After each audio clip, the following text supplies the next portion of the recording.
aí, estou online, estamos online aqui no canal Design Team. Quem está comigo? Estamos escutando aquele momento inicial onde todo mundo, a gente tem que testar. Isso é interessante porque essa volatilidade, essa maluquice, essa velocidade que o mundo hoje nos coloca, exige com que designers fiquem muito mais atentos, muito mais conectados, estejam constantemente se atualizando para prestar atenção em tantas mudanças, em tantas coisas que algumas vezes até saem do nosso controle e que diretamente também muda o comportamento das pessoas. Então hoje a gente vai falar sobre isso, sobre a transformação digital. E eu começo contando uma pequena história para vocês, uma história bem interessante. Uma vez, numa competição de tecnologia, inovação e pesquisa, o Japão e a Alemanha resolveram entrar numa competição estranha, onde eles estavam competindo para quem iria desenvolver o arame de aço mais fino do mundo. Pois é, quem iria conseguir desenvolver o arame mais fino do mundo? E entrou nessa disputa maluca para ver quem que ia conseguir fazer isso. E parece que a Alemanha conseguiu desenvolver. Chegaram à conclusão que tinham desenvolvido alguma coisa quase microscópica, mas com uma resistência enorme, super bem desenvolvido, resistente. E nessa competição eles falaram, bem, vamos enviar essa amostra para o Japão, para esfregar na cara deles que nós conseguimos desenvolver esse arame mais fino do mundo. E mandaram. Pouco tempo depois, chegou um pacote de retorno do Japão para a Alemanha. Os alemães entusiasmados, falando, será que o Japão conseguiu nos superar nessa pesquisa, nesse desenvolvimento? Abriram o pacote e, analisando o arame que tinha retornado do Japão, eles observaram que, na verdade, não era um arame japonês, era o próprio arame alemão. Ou seja, o Japão só devolveu o arame. Então a Alemanha começou a festejar, os cientistas alemães começaram a festejar e falaram, nós conseguimos, eles não vão conseguir nos superar. Mas foram analisar melhor aquele arame mais fino do mundo. E observando o próprio arame deles, eles viram que no meio do arame tinha um buraco que atravessava o arame ponta a ponta. Ou seja, o arame alemão virou um canudinho. E mostrou que o Japão não precisou criar o arame mais fino do mundo, mas sim a broca mais fina do mundo. Essa é uma ilustração interessante que mostra pra gente que muitas empresas pensam que estão desenvolvendo, estão sendo super inovadoras, estão trazendo novidades seguindo uma rota. São ali focadas, mas que de repente elas são pegas de surpresa por algum caminho completamente transversal. Um caminho completamente diferente que, literalmente, quebra as pernas da empresa e pega ela de surpresa. Ela pensa que ela nunca vai ser superada naquele caminho que ela está andando. E, de repente, ela leva um truco e vê que uma outra empresa, em vez de entrar na mesma competição, criando o arame mais fino do mundo, não. Ele simplesmente cria uma broca que pode furar o arame mais fino do mundo. E é assim que muitas empresas acabam se perdendo, pensando que estão na crista da onda, estão ali desenvolvendo alguma coisa que nunca vão ser superadas e de repente quebram e não sabem por quê, não sabem de onde veio a porrada. E é interessante a gente começar a parar para pensar sobre esse assunto, o assunto relacionado à transformação digital, trazendo à tona algumas memórias. Por exemplo, em 1984, meu avô foi para o Paraguai comprar o primeiro videocassete da família. Nossa, ter um videocassete em casa era algo de um status muito grande. Eu lembro quando ele foi para o Paraguai e voltou com aquele videocassete, aquele aparelho maravilhoso, aquela coisa completamente fantástica, nova, e que realmente inovou toda uma indústria, a indústria do entretenimento. Porque deu a possibilidade de pessoas não assistirem só Manchete, TV Gazeta, SBT e Globo quando o Bombril em cima da TV realmente estava funcionando. E com essa transformação abriu a possibilidade da gente escolher qual filme, qual a programação que a gente queria ver. Naquela época, em 1984, no interior do Mato Grosso, em Sinop.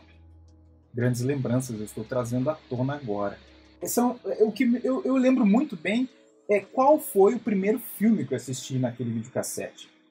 Eu não era tão pequeno, mas eu lembro que meu pai alugou 2 fitas maravilhosas. Uma era do filme do Ed Murphy, O Resgate do Menino de Ouro, e o segundo era De Volta para o Futuro. E eu me lembro que, nossa, aquele evento da gente poder parar para assistir filmes e escolher os filmes era muito bom. E olha que interessante, porque isso criou uma indústria, isso criou um mercado, isso criou um comércio muito grande. Um comércio das videolocadoras. Era um evento a gente ir para uma videolocadora. Ia eu, meu pai, minhas 2 irmãs, minha mãe, e a gente passava praticamente 2, 3 horas dentro da videolocadora para escolher 5, 6 filmes para assistir em 2 dias. E no final das contas a gente só assistia 2 filmes.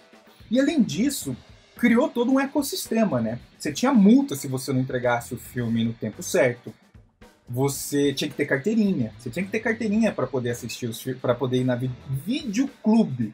Era videoclube o nome, não era nem videolocadora, era videoclube. Mas para deixar bem claro o que eu tô falando e para mostrar para vocês como é algo real, eu até tenho uma fita de verdade aqui. Isso daqui, gente, é peça de museu. Ó, você lembra disso? Olha só, gente, olha a tecnologia, como é que era. Essa fita aqui é engraçado. Olha da onde que é essa fita, gente. É da UMAP BBDO. Aqui tem o portfólio da UMAP. Eu lembro que uma vez eu fui num Festap, um evento que acontece em São Paulo de agências, e eu ganhei essa fita aqui, que era o portfólio deles. Pois é, eu tenho essa raridade. E eu me lembro também que, além das questões de carteirinha, de multa de entrega, tinha um tipo de multa que era ridículo. E se você não fizesse, você estava ferrado. Alguém chuta qual que é o tipo de multa que você teria caso você não fizesse um esquema com a fita? Se você não entregasse a fita rebobinada, você pagava a multa. E olha que interessante. Quando acontece uma inovação tecnológica, uma mudança de comportamento, uma mudança de mercado, você cria novos produtos em prol daquela indústria, em prol daquele mercado. E a gente não tinha só a fita. Você tinha produtos para limpar os cabeçotes do videocassete, por exemplo. Ou então você tinha esse aparelho aqui, que isso daqui, gente, é uma raridade. Isso daqui é um rebobinador de fitas do meu avô. Ou seja, tem pelo menos quase 40 anos de idade e funciona. Eu testei esses dias para fazer funcionar e ele toca uma musiquinha quando acaba. Olha só essa, sintam, gente, olha a leveza da abertura. Podia fazer um barulho, né? Isso daqui era um rebobinador de fitas. Olha a indústria desenvolvendo aparatos facilitadores em cima de um mercado. Isso daqui é raridade. Pois é, tudo isso daqui tinha e você tinha que rebobinar. E se não entregasse, você pagava multa. E eu me lembro que isso daqui foi meu avô comprou porque ele não queria usar o videocassete para rebobinar, porque tinha história que se você rebobinasse o vídeo a fita dentro do videocassete, estragava. E também ele queria assistir filme enquanto rebobinava, para dar tempo de assistir os 24 que você alugava. E aí, enquanto você estava assistindo, você colocava a fita, ligava o aparelho e fazia a rebobinação da fita. Pois é, isso daqui foi um mercado muito forte. Foi tão forte que trouxe uma super empresa. Uma empresa que surgiu em 1985. Vocês sabem qual que é a empresa que surgiu em 1985? Uma empresa revolucionária que, assim, valeu bilhões. Literalmente, valeu bilhões. A Blockbuster. A Blockbuster surgiu em 1985 em Dallas, nos Estados Unidos. E foi uma empresa que mudou o serviço em relação à locação de fita cassete, de vídeos. Porque era um verdadeiro passeio você ir numa Blockbuster. Você tinha lá pipoca, não tinha seção de filmes eróticos. Isso também foi um grande trunfo da Blockbuster, porque o foco dela era família. E com o surgimento da Blockbuster, a gente mudou a cultura em relação a assistir filmes de fita cassete. E mesmo com essa indústria parecendo muito consolidada, a tecnologia não parou. A transformação tecnológica não parou. E mataram o videocassete. Mataram a fita cassete. Mas não mataram a indústria, não mataram aquele mercado de entretenimento. marcou os aparatos tecnológicos que envolvia tudo aquilo. E o que surgiu? O que todo mundo até hoje ainda encontra em alguns lugares, né? Os DVDs. Inclusive eu tenho esse DVD aqui, que é maravilhoso. Olha isso daqui, gente. Band of Brothers. Quem não assistiu, assiste. Hoje, faça download. Eu não sei, acho que não tem no Netflix, porque isso daqui é HBO. É HBO, então não vai ter no Netflix, tá?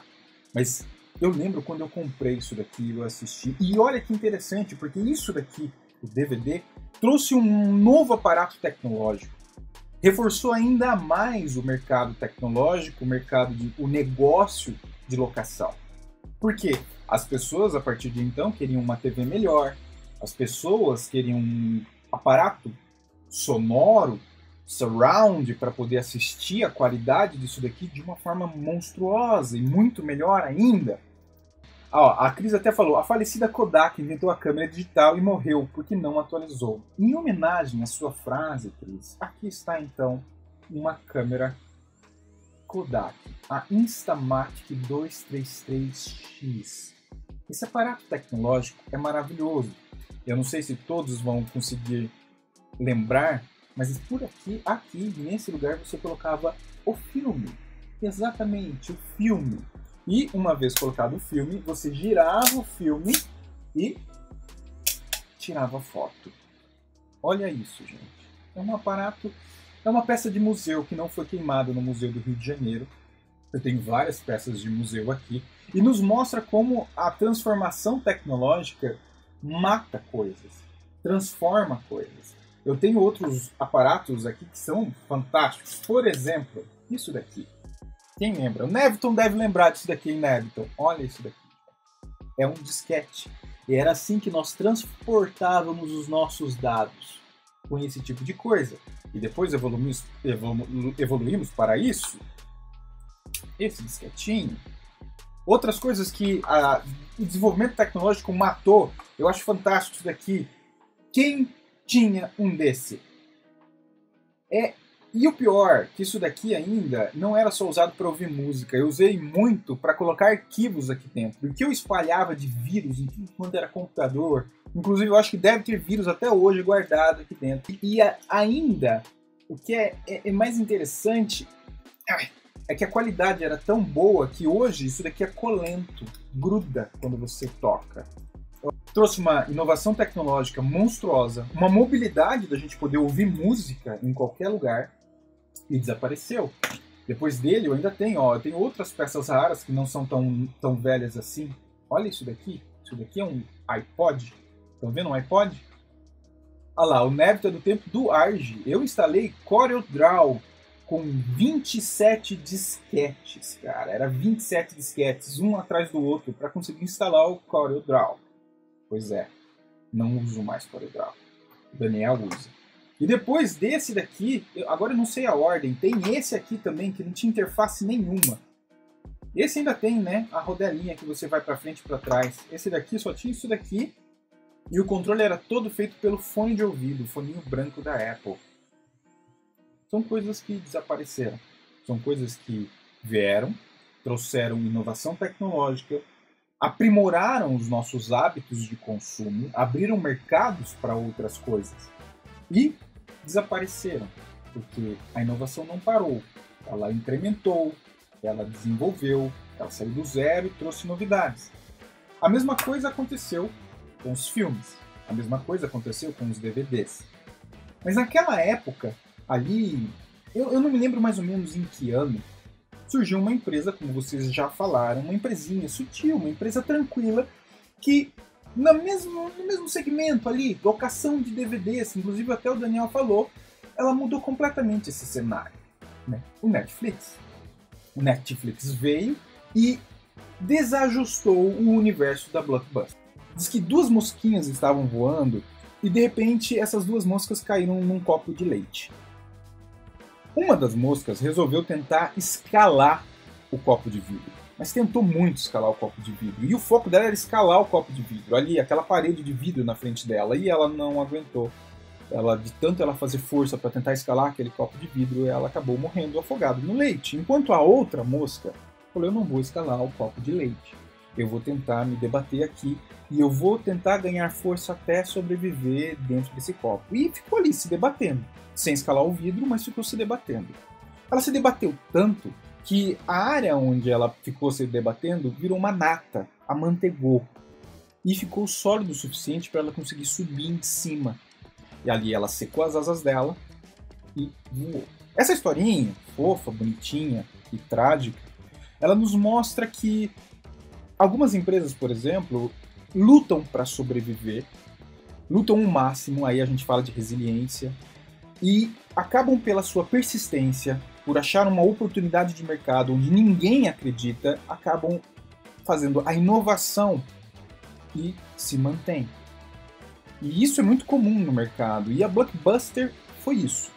Num mercado que aparentemente era saturado no seu formato, na locação de DVDs, na locação de VHS, a Blockbuster veio e renovou o serviço em cima disso, trazendo o que a gente acabou de falar, tirando a cortina vermelha de filmes eróticos, né? E trouxe oportunidades para que a família pudesse se fazer presente. Criou mensalidades, você pagava anuidade ou mensalidades e você podia alugar o número de fitas que você quisesse, ganhar vários tipos de promoção. Ela envolvia o cliente, você tinha um certo status por ser um cliente da Blockbuster, você tinha ali o branding acoplado em você da Blockbuster. Ela conseguiu revolucionar muito bem no mercado, ela conseguiu trazer um serviço de valorização muito grande. Aí a história das moscas não termina ali só naquela mosca que sobreviveu ao leite. Essa sobrevivente, depois, voltou com uma nova amiga a fazer voos arriscados. E essa novata estava junto com ela e, de repente, essa azarada caiu de novo dentro de um copo de líquido. A experiente virou para a mosca nova e falou assim: fique tranquila, eu já sobrevivi a isso. É só a gente se debater aqui e a gente sai. Já a mosca nova virou e falou assim: não, calma, para que fazer isso? Tem um canudo aqui. É só a gente escalar esse canudo que a gente vai conseguir sair desse copo. A experiente falou assim: não vamos arriscar tentar escalar alguma coisa. Eu tenho uma amiga que morreu há pouco tempo atrás tentando escalar o copo. Não faça isso. A nova ignorou a mais velha e falou assim: não, eu vou cair fora desse copo e eu vou escalar esse canudo. Escalou o canudo e foi embora. A experiente continuou se debatendo, acreditando que ela ia transformar aquele líquido em algum tipo de amanteigado ou nata. Mas não aconteceu isso. Ela morreu afogada, porque não era mais um copo de leite, era um copo de Coca-Cola. Isso é exatamente o que aconteceu com a Blockbuster e o Netflix. O Netflix veio com a mesma proposta, no mesmo cenário que a Blockbuster, mas enxergou uma oportunidade diferente e capturou aquela oportunidade com unhas e dentes, enquanto a Blockbuster se debateu na Coca-Cola e morreu afogado. Exatamente. E é isso que acontece nesse mercado, nessas transformações digitais. O Leandro até mandou: que demais essa história. Pois é, a Marta Gabriel contou essa história falando sobre inovação e eu achei fantástico, Leandro. O Daniel: canudo feito pelos japoneses. E a Cris: se essa era a Coca-Cola, ela se desfez em 3 minutos. Então, tranquilo, é verdade. Coca-Cola desentope até pilha. O Netflix veio com tudo. E o que o Netflix fez? Vocês lembram qual que era a história? Como que o Netflix revolucionou esse mercado? Chega a ser bobo, né? Chega a ser bobo. A diferença gritante que o Netflix fez em relação ao Blockbuster foi que eliminou o ponto de venda. Para que eu vou ter um custo gigantesco mantendo um acervo gigantesco de DVDs num lugar que vai me custar muito caro? Se as pessoas podem receber os filmes direto da sua casa.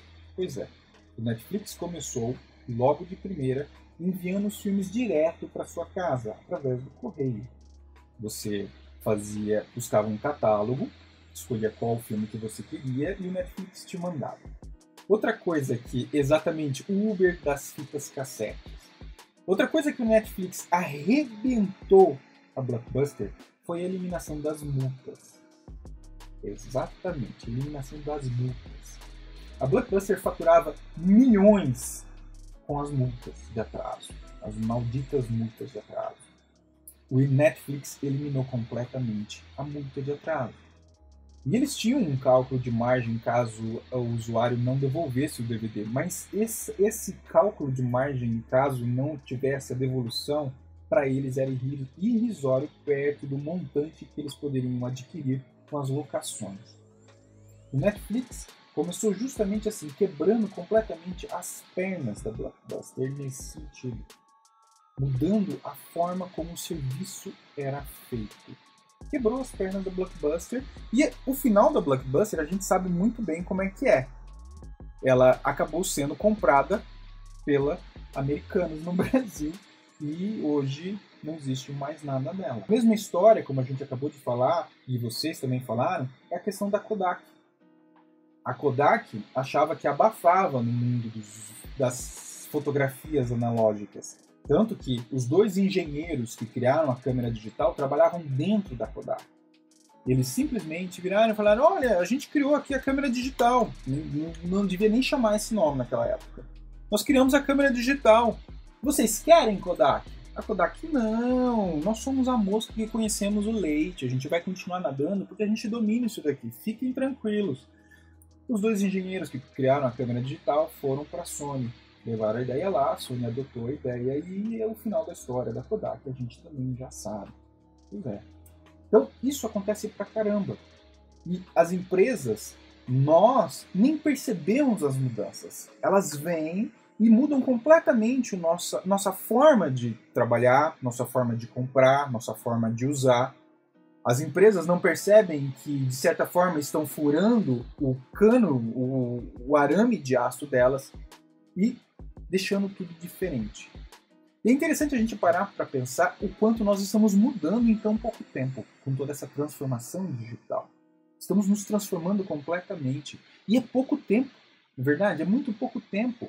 É o quê? É 40 anos para menos. Em 40 anos, a mudança tecnológica, a mudança digital que surgiu durante esse tempo, transformou completamente e mudou completamente os nossos hábitos. Nós estamos mudando completamente a nossa forma de alugar casa. O Quinto Andar, por exemplo, trouxe facilitadores gigantescos para que você passe por cima de burocracias antiquadas. O Airbnb está mudando completamente a nossa forma de visitar cidades, o que torna até um problema para alguns lugares. Lisboa, por exemplo, tem uma campanha fortíssima contra o Airbnb.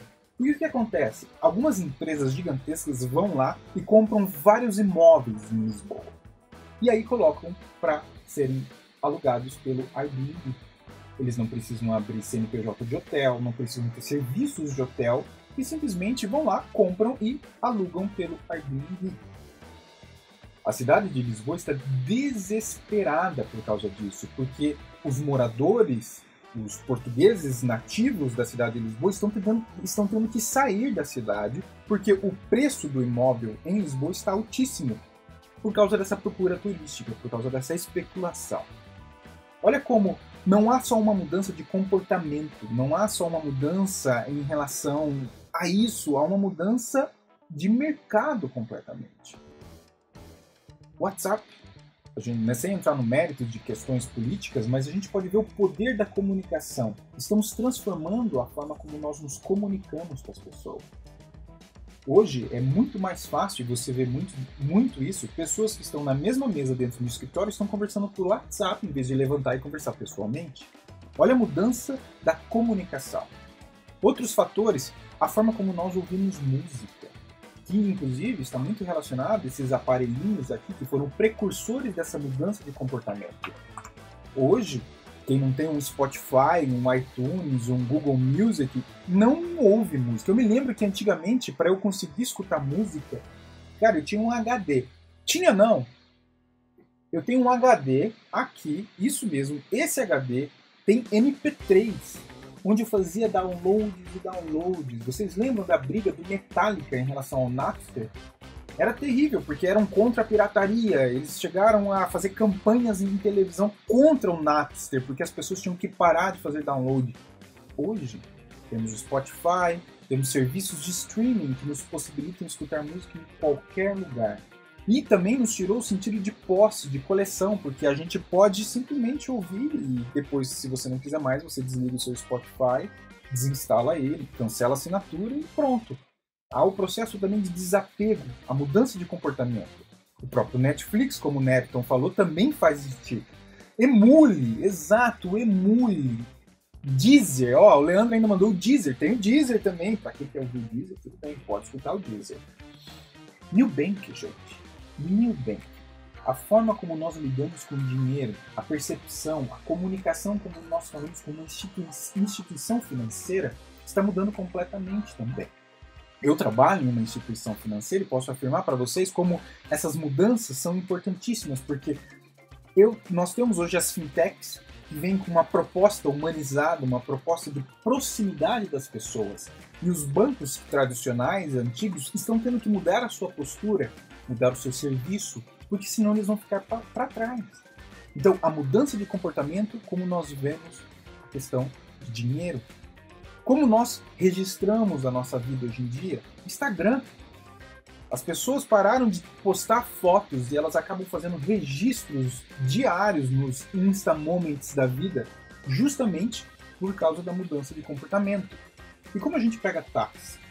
O Uber mudou completamente também o conceito, e não só mudou o conceito de como nós nos locomovemos, como também mudou o mercado, criando um impacto na questão de táxi. E a indústria e o mercado de táxi também teve que se transformar para acompanhar, vindo empresas como a 99, Easy Taxi, porque senão ia ficar para trás.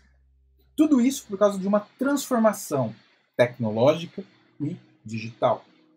E eu acho uma que eu acho fantástica, há uma admiração porque eu acompanhei muito de perto o crescimento, é o iFood. A forma como nós pedimos comida hoje em dia, até isso está mudando. Esses dias eu liguei numa hamburgueria aqui em Campinas chamada Bronco Burger. Eu liguei para eles e falei assim, gente, eu queria fazer um pedido. Eles falaram, olha, a gente não vai fazer o registro do seu pedido por telefone. Eu falei, como assim? Eu só queria pedir um sanduíche. Não, você tem que fazer o pedido pelo iFood. Acabou o pedido por telefone, gente. Olha a mudança de hábito também, por causa de um desenvolvimento tecnológico, uma inovação. Ferrou tudo, mudou o conceito das coisas. E eu fiz o pedido pelo iFood, sendo obrigado por esse canal. É a mudança. É a mudança e a transformação digital, onde empresas de ontem precisam perceber a mudança, porque senão vão ficar para trás. E nós, como profissionais, como pessoas, também temos que estar abertos e sempre com a percepção muito atenta em relação a isso. Porque isso está nos guiando e nos movimentando, mudando os nossos hábitos, mudando nossas visões profissionais. E eu até jogo para vocês a pergunta. Para pensar, o que há pouco tempo atrás existia e não existe mais, além de todos esses itens que eu mostrei para vocês? É muita coisa que desapareceu. O despertador, eu tenho um despertador aqui inclusive, desapareceu completamente, porque hoje todos os despertadores, eu tenho 25 despertadores, estão todos no meu aparelho de celular. Hoje, a calculadora está no aparelho do celular. Se brincar, eu tenho até régua usando realidade aumentada aqui dentro também. Eu tenho bússola, eu tenho termômetro, eu tenho bloco de notas, eu tenho tudo, menos algo para fazer uma ligação, que eu também não faço muita ligação. É áudio, até um walkie-talkie.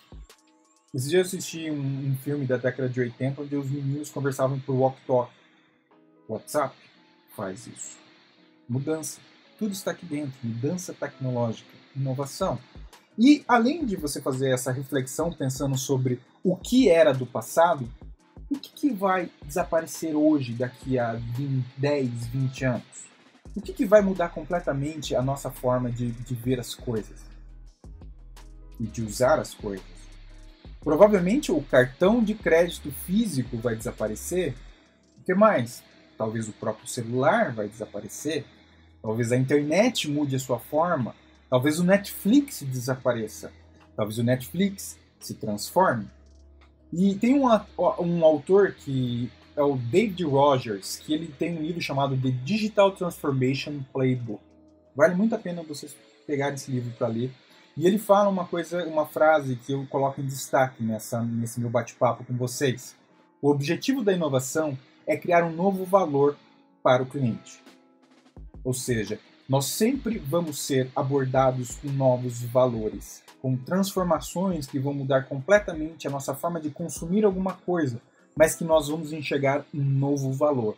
Vamos ganhar muito em cima disso. E, algumas vezes, de forma completamente imperceptível. E não sei quem, não vou falar quem, Daniel, colocou funk no meu Spotify. Não tenho nada contra funk. Nada contra funk. Nada contra funk. Mas aí distorceu completamente o que o Spotify me oferece como opções de música. O Netflix faz a mesma coisa. E o Netflix ele não para na inovação, que é o outro ponto de transformação digital importantíssimo para a gente prestar atenção. Essas empresas, elas escalaram o canudo junto com a outra mosca. Mas elas não param de escalar novos canudos. Elas não podem parar de escalar novos canudos. Eu já ouvi várias pessoas falando que Facebook vai morrer. O Facebook vai morrer. Mas você já parou para pensar o quanto o Facebook está se transformando? O WhatsApp é do Facebook, o Instagram é do Facebook. E fora as ondas e os desenvolvimentos e as inovações que o Facebook já está planejando e visualizando para daqui 10, 20 anos. Então ele talvez desapareça como ele é hoje, mas ele vai se transformar. E todas as empresas estão se transformando, se inovando. E tem um ponto importantíssimo para a gente falar sobre transformação digital e inovação, é que muitas vezes as pessoas pensam que inovação precisa ser uma virada de chave monstruosa, que vai sacudir tudo e vai ser um terremoto, e transformar completamente a nossa vida. As inovações em um processo de negócios como esses que nós citamos aqui, algumas vezes elas são pequenas, são bem sutis, mas que fazem uma diferença e nos retém na frente daquele negócio, daquele produto, de uma forma imaginável. Há um tempo atrás, eu até comentei com uma galera que vocês pararam para prestar atenção que há um tempo o Netflix nos oferece um botão de pular a introdução. É um botãozinho simples que apareceu na maioria das aberturas das novas séries do Netflix. E olha que interessante, através de dados, muitos dados que eles coletam, eles viram que a maioria das pessoas pulavam as introduções. Então, para que eu vou deixar a introdução para a pessoa toda hora lá, perder tempo passando no fast forward? Eu vou dar um botão de pular a introdução para facilitar, para reter, para mostrar valor, agregar valor à minha ferramenta. Então, hoje a gente tem um botão de pular a introdução. É uma coisa muito simples, mas é uma inovação. Além disso, até numa palestra que eu e o Daniel já falamos, o tempo entre um episódio e o outro dentro do Netflix diminuiu pra caramba. Justamente para que você não tenha tempo de levantar e dispersar e não assistir o próximo episódio. Para que você emende um episódio atrás do outro de uma forma muito mais rápida. E para que você, obviamente, consuma mais conteúdo de Netflix ainda. Olha como são coisas pequenas, mas são inovações que nos trazem benefícios algumas vezes que a gente não consegue imaginar. E a empresa não pode parar nessa transformação. E ela não pode, loucamente, ela não pode parar, até porque estão vindo novos serviços que vão justamente concorrer com a Netflix. Ano que vem está aí a Disney prometendo o serviço de streaming dela. O HBO já falou que tem, já tem o Amazon Prime, já tem Hulu. Então, já temos outras movimentações de inovação, de transformação digital, de serviços novos que estão ganhando força, estão surgindo, estão ganhando volume. E por isso o Netflix não pode parar. Ele não pode tanto parar que agora mas há um tempo atrás, ele começou a comprar salas de cinema. O Netflix nos Estados Unidos começou a comprar várias salas de cinema, não sei se você sabe. E vocês sabem por quê? Porque o Netflix cria muito conteúdo e o Netflix quer ganhar o Oscar com o seu próprio conteúdo, ele quer concorrer ao Oscar. Só que você só pode concorrer ao Oscar se o seu filme passa em salas de cinema. Como resolver isso? Como o Netflix resolveu isso? Comprando salas de cinema, justamente para poder concorrer a grandes prêmios cinematográficos. Ele está continuamente observando possibilidades de expansão do seu serviço, de consolidação do seu serviço. E é isso que as empresas precisam prestar atenção. É isso que um banco como o que eu trabalho precisa prestar atenção. É isso como um Nubank, que já é uma empresa nova, precisa prestar atenção. Em ganhar espaço, ganhar se consolidar, ganhar retenção, ganhar novos usuários, inovar, buscar novos serviços. Isso tem que ser contínuo, porque senão a gente vai ter histórias como a da Blockbuster, por exemplo, que morreu completamente à míngua, sem um desenvolvimento que realmente pudesse salvá-la. Só que é interessante que o Netflix ele tem que prestar muita atenção para que ele não se torne, como a gente falou, a Blockbuster da vez. E que faça e obrigue você a ter que rebobinar fitas novamente.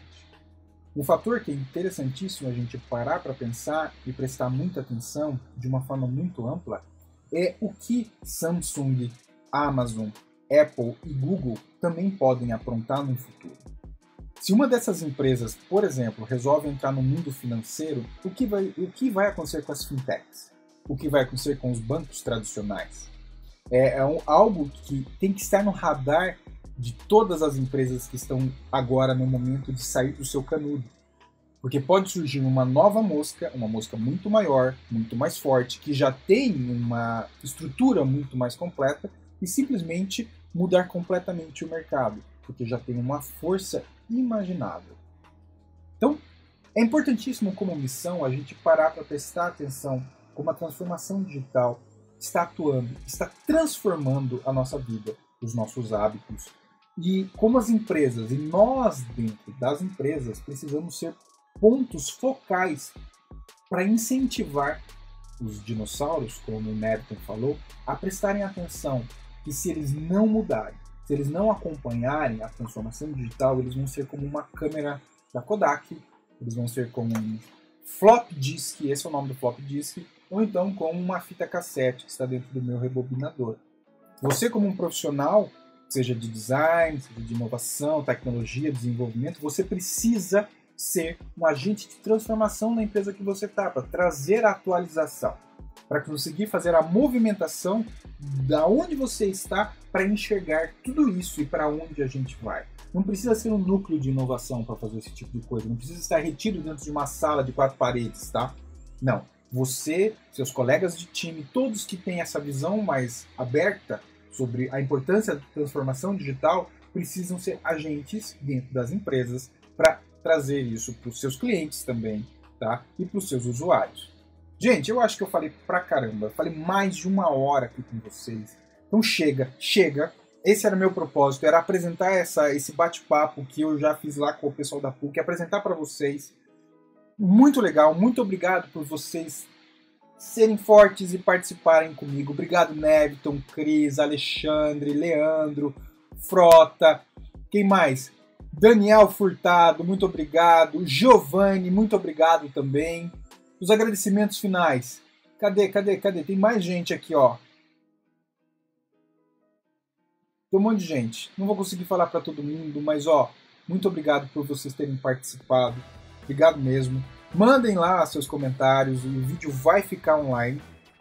Olha lá, Emanuel também, Emanuel. Não esqueço de você, Emanuel. Obrigadão também por estar presente nessa noite. Manda os comentários, vamos continuar trocando ideias sobre isso. Logo eu faço uma outra live sobre outro assunto. Tem um assunto que eu quero falar com vocês, que é sobre empatia, que também é uma palestra, que eu também vou falar com vocês. E se a gente não se falar durante esse tempo, quem for pro ILA, a gente se encontra lá. Prometo que dou um abraço em todo mundo que apareceu no ILA, lá no stand nosso, meu, do Daniel e do Andrei. Gente, um grande abraço, boa noite para vocês, até a próxima. Tchau!